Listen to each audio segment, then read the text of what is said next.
All right, air pump is now working. So as you can see, this is the appearance of a working air pump. The bubbles are strong, tiny bubbles. So yesterday I mentioned that I will create a separate video on what was it like if the air pump is working properly.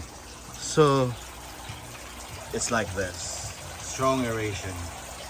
As you can see, it's capable of producing these bubbles. Surface aeration and then bottom aeration.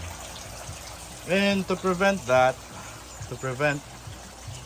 any clogs on your air stone or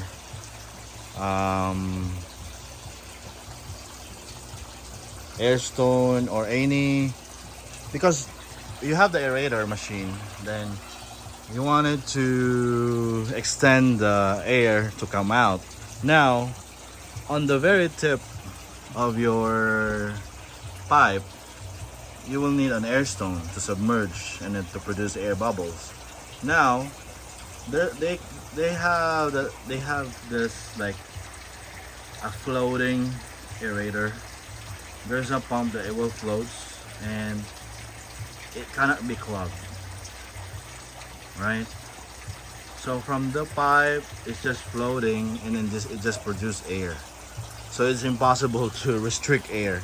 The problem with aerator, the main problem with aerator machine is overheating due to restriction. The air cannot come out. So I was able to repair this yesterday. There's no problem with the rubber. It's just it needs to clean. On the very top, the suction of air is blocked. That's the reason why it cannot produce. So this pipe to boost the air is very effective,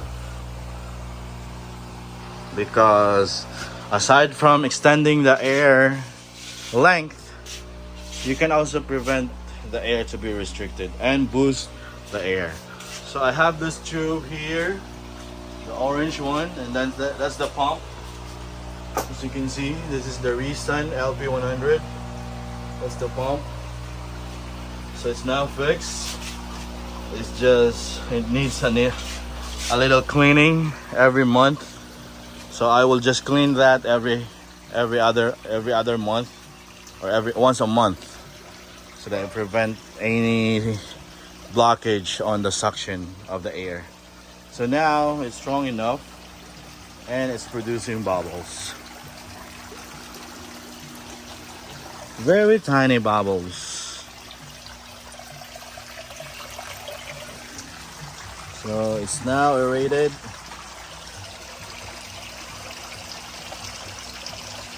Alright, another tip here, aside from creating booster or pipe to prevent restriction. Okay, as you can see, that's another pipe, orange one. It's also a booster, okay, to prevent any restriction. Now this one is a surface aeration. And then another tip is you need to buy or to improvise Y tip, Y connection.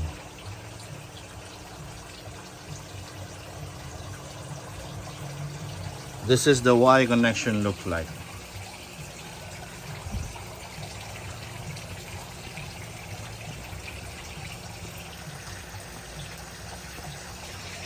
That's the one. So from the very connector, the main connector on the pipe, it produces air, you will create a Y. And then I just create this to prevent clogging, and then this air stone.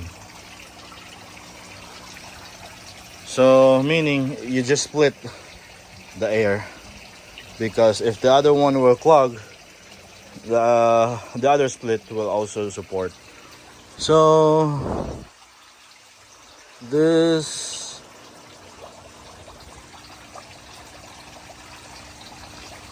pipe, usually Indonesians growing crayfish, they have a large, they also use LP200 or LP100, and then they have huge pipe, and they put styrofoam,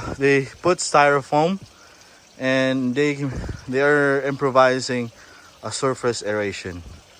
It's like the pipe is floating and half of its body is under the water. So what I'm doing right now is I just created a Matala hose.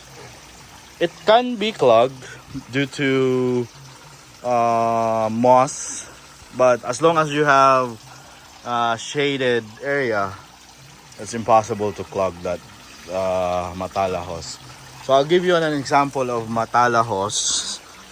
It will produce micro bubbles. Okay.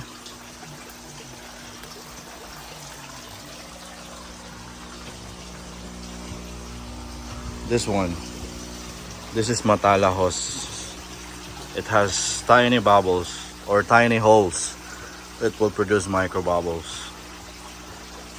So I think I just covered it all. My aeration, I just want to say a recap. My air pump is not broken. When I open it, I noticed there's a blockage on the air suction at the very top. So I realized it needs to clean at least once a month to prevent blockage. Then to prevent the air pump on overheating and broken the rubber, you need to have alternate or booster on the air pump. Meaning you can create a booster pipe like this, like that, booster pipe, or you can split the air. And I also suspended this like this, because if the water will go high or up and down, it will stay at the same place, so it can never be restricted. So you have the option to create a booster pipe or tube, or a split to prevent restriction on air, or create a surface aeration, the one I show you, that it's a pipe that it will float, or a micro Matala hose on the surface, not at the bottom. So this is, you can see at the bottom micro bubbles, but on the surface it looks like this.